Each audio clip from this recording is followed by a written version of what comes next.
이거 보시면은 지금 이거는 지분 경매가 5평 나온 건데 네. 계속 유찰이 돼서 지금 평당 40만 원도 안 되거든요. 네. 근데 이런 등기부등본 보시면은 이분이 12년 전이에요. 12년 전에 평당 거의 한 500만 원 정도에 사신 거예요, 지금. 그러니까 이게 그런 게 있어요. 그 소위 말하는 이게 공유자도 엄청 많아요. 공유자도 관계없는 사람들이 엄청 많이 있거든요. 이게 소위 말해서 기획부동산인데 기획부동산도 입지가 괜찮은데 물리면 괜찮아요. 근데 이분들이 사신 금액 자체가 지금 되게 비싸게 샀거든요. 평당 가격으로. 그러면은 지금 이거는 평당 가격이 한 40만 원도 안 돼요. 네. 기획부동산도 기획부동산 나름인데 기획부동산이 이제 기획부동산이 소위 말해서 물리고 나온 거는 원래는 받으면 안 되지만 이거 같은 경우에는 위치가 좋은데 위치가 왜 좋냐? 바로 도시적 뒤쪽이죠. 그리고 여기 근처에 이제 지하철이 들어와요. 그럼 이런 거는 최소한 가지고 있으면은 물리진 않는 거죠. 그러면 이런 거는 굳이 매도하기보다는 그냥 계속 들고 있는 거예요. 계속 들고 있고 이제 농업취득 자격 증명원이 필요해요. 농지증이 필요한데 이거는 면사무소나 읍사무소에 물어보면 대답을 해줄 거예요. 그럼 거기 조건에 맞게 해서 실제로 나올 수 있는지 없는지를 알면 되는 거고, 그러면 이거는 제가 볼 때는 여기가 지하철역이 생기고 상권이 좋아지면은 네. 이 뒤에 또 개발 계획이 잡히거나 네. 안 잡히더라도 기본적인 유동 인구도 많아지고 이 도시가 좋아지기 때문에 더 잘 될 수밖에 없거든요. 그래서 이런 거는 팔기보다는 보유를. 예, 무조건 보유를 하는 거예요. 이 금액 해봤죠? 네, 위치가 괜찮은 것 같더라고요. 네. 기획부동산 보지 말라 했는데 네. 보니까 이거는 완전 도심, 네. 신도시 가운데. 네. 여기 분명 개발될 건데 전철 지나가고. 네. 그때 당시 한 2012년 그때 당시만 하더라도 기획부동산이었거든요. 그렇죠. 그때 당시만 네. 하더 근데 지금은 기획부동산이 딜레마 돼서. 예, 좋아진 케이스죠. 그리고 이쪽이 지하철이 이 아래도 지금 이제 좀 있으면 생길 거지만은 이 인근에 이제 지하철이 또 계획이 돼 있거든요. 예, 아직 삽은 안 떴어요. 근데 아파트 단지가 워낙 많다 보니까 이 도시가 이제 앞으로 더 좋아질 수밖에 없을 거예요. 그러니까 적금 들기보다는 소위 말해서 옛날엔 기획부동산이었는데 지금 여러 가지 확정된 개발, 예, 그걸로 공사가 시작이 돼가지고 앞으로 더 좋아질 수밖에 없는 도시, 네, 이런 데는 사서 보유를 하는 거죠. 그럼 이런 데는 개발이 안 돼도 땅값 자체는 계속 오를 거예요. 무너너라. 여기, 근데 왜 4차에서 불허 신청을 했을까요? 불허가의 사유는 알 수가 없어요.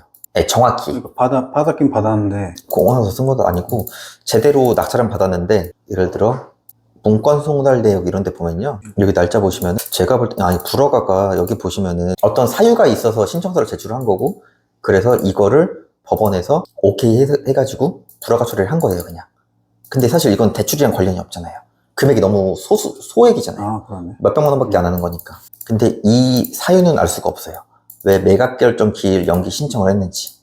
근데 매각 결정 기일 연기 신청을 했다는 거는 어떤 특정한 문제가 있었을 거예요. 저희들 돈을 아직 낼 준비가 안 됐다 그러고 네. 신청을 한 건데, 2명은 뭐예요? 2명? 2명이 같이 공동 입찰로 받은 거예요? 어떤 거예요? 2명. 여기? 공동 입찰로. 아니, 받은 2명이 들어온 거죠, 그냥. 아, 들어왔다. 네, 한 명이 뭐 한 좀 더 살짝 올려 쓰고, 여기서 더 쓰고. 근데 아마 물건 쪽에서 어떤 문제가 있었을 것 같아요, 이건. 뭐, 농지증 문제가 있을 수도 있고, 어떤 문제인지는 정확히 모르겠지만은, 그래서, 이제 농지 같은 거 입찰할 때는요, 면사무소나 읍사무소에 물어보고, 농지증을 신청하면은 미리 발급 받을 수 있거든요. 그래서 미리 발급을 받고 들어가야 돼요. 이제, 이 낙찰 받으신 분이 어떻게 해서 불허가 했는지 모르겠지만은, 제가 볼 땐 농지증 확률이 높지 않을까. 그러면은 이게 뭐야? 불허가 나면은 이 사람은 그 낙찰금, 네. 보증금 날려요? 아니요. 다시 받아요. 네. 보증금은 다시 받는데, 이제 낙찰 받은 기회가 이제 사라지는 거죠. 아, 낙찰 받은 예. 기회만. 왜 그랬을까? 그러니까 지금 어떻게 보면은 2013년 한 10년 전에 거의 1,000만 원에 샀던 게 지금 막 거의 5분의 1 가격이 된 거잖아요. 이 2명도 괜찮다고 봐가지고 네. 매각을 낙찰을 이제 받아서 낙찰을 받은 거죠. 둘 중에 한 명이 낙찰을 받았는데. 네. 근데 막상 받고 나서 보니까 뭐 어떤 특정한 문제가 있었나 봐요. 그래서 그래서 그냥 신청을 불허가 해서? 신청을 해서 받아들여져서. 불허가 신청만 한다고. 네. 알았어, 돈 돌려줄게, 뭐 그건 아니잖아요. 네, 특정한 사유가 있어야죠. 근데 사유가 타당해야지 불허가 신청을 맞아요. 해주는 거잖아요. 예. 근데 그 사유에 대해서는 알 수가 없어요. 이렇게만 봐서는. 그래서 이런 것도 그럼 아니면 불허가 신청하고 뭔가 바뀐 사항 같은 거는 볼 수가 있나요? 없어요. 뭐 매물 명세서가 바뀌었다든가, 그 일반적 평가서상에 뭐가 누락됐다든가, 뭐. 그럴 수도 있죠.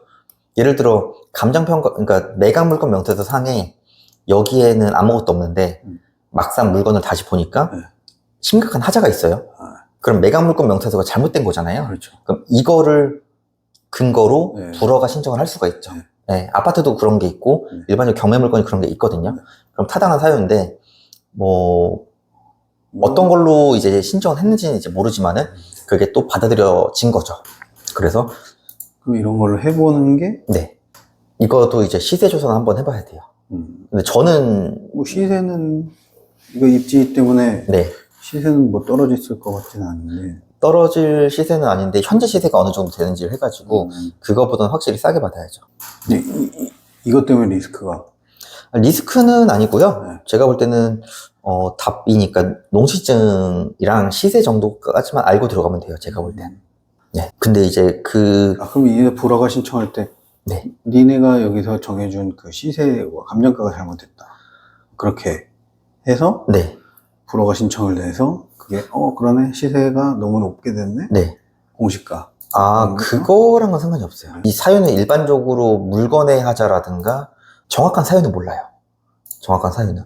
그래서 읍사무소나 면사무소에 전화를 해가지고 실제로 이런 토지가 농지증이 나오는지 그거를 먼저 알아보셔야 되고, 맨 처음 입찰하기 전에. 그리고 시세를 정확히 알아봐야 돼요. 부동산도 전화 한번 해보고 한번 여기는 가봐서 실제로 사진이랑 어느 정도 차이가 있나. 일반적으로 별 차이는 없을 거거든요. 네, 그래도 한번 가보는 거죠. 그래서 지금 기획부동산 특징이 이렇게 네모나게 잘라놓은 거예요. 그때 당시에는 기획부동산이었는데 지금은 어떻게 보면 알짜 토지가 된 거죠. 근데 10년 전에 비해서 가격이 거의 5분의 1이 된, 지금 다 이 네모나게 잘려져 있죠. 네네. 이게 기획부동산이거든요. 소위 말해서. 그때는 그랬는데 지금은 되게 좋은 토지예요. 이런 거는 저는 적금식으로 사서 가지고 있을 것 같아요. 저라면은. 보상, 토지 보상. 네, 토지 보상일 수도 있고, 이런 거는 가지고만 있어도 토지 가격이 기본적으로 상승은 해요. 기본적인 상승분이 크거든요, 이런 거는. 도시지역 인근에 있으니까. 그래서 이런 거는 가져가고, 또 단타로 칠 거는 단타로 치고, 그래서 좀 가치를 보는 눈을 키워야 되는 거죠. 기획부동산이라고 다 물린 건 아니거든요. 그때는 기획부동산이었고, 지금은 최고의 땅이 되는 거고. 좀 점차 주위가 개발되다 보니까 여기까지 아직 안 왔을 뿐, 네. 올 가능성이 많은. 그쵸. 그리고 기본적으로 도시지역 바로 인근의 토지는 꾸준히 상승을 해요. 왜냐면 도시지역 바로 뒤쪽 보면은 뭐 카페도 있고, 뭐 식당도 있고, 상권이 되게 좋은 게 많거든요. 예를 들어, 처인구 원산면에도 지금 SK 하이닉스가 이제 공사를 하고 있거든요. 근데 여기도 기획부동산이 옛날에 많이 들어왔어요. 뭐 옆에 백안면이라든가 이런. 근데 지금은 되게 좋은 토지가 된 거죠. 왜? SK 하이닉스가 들어옴으로 인해서 이쪽 토지가 지가 상승이 엄청 많이 됐거든요. 그래서 이런 좀 전반적인 흐름을 알면은 어떤 토지를 사야겠다. 그리고 지분 경매를 봤을 때 기획부동산인 게 명백함에도 불구하고 그때는 기획부동산이었지만은 지금은 가지고 있으면은 이게 기획부동산 유무랑 상관없이 오를 수밖에 없는 땅이다. 이런 게 판단이 되실 거예요. 이런 거는 그냥 지금 싸게 나왔을 때 네. 보유를 하는 게 나을 수도 있다. 그쵸. 이거는 그냥 어떻게 보면은 경매 나온 것도 예를 들어 뭐 200만 원, 300만 원, 500만 원이다. 그런 거 그냥 사서 적금식으로 묻어두는 거죠. 그러면 일반적으로 기본 수익률보다는 훨씬 많이 오르니까. 이런 식으로 묻어두는 것도 묻어두는 대로 하고, 또 묻어두지 말아야 되는 거는 단타로 좀 발생을 하고. 그래, 이 정도 가격에 받으면 제가 볼 때 이 정도 가격이면 충분히 괜찮아요. 괜찮네요. 네. 그냥 우리는 시세 파악만 잘하고 들어가면 돼요. 네. 뭐든지. 그래서 경매를 보실 때도 시세 파악만 하면 되는 거지. 예를 들어 막 30명, 40명 들어가는데 가끔씩 미납 뜨는 것도 있거든요. 그런 거는 별로 안 보셔도 돼요. 그 미납에 대해서 생각을 굳이 안 하셔도 돼요. 나는 물건에 대한 파악만 정확히 하고 들어가면 되거든요. 그럼 나한테 뭐 손해볼 건 없으니까. 그래서 그것만 파악하시고 들어가시면 되세요. 그럼 이거는 좀 중요도로 올려놓겠습니다.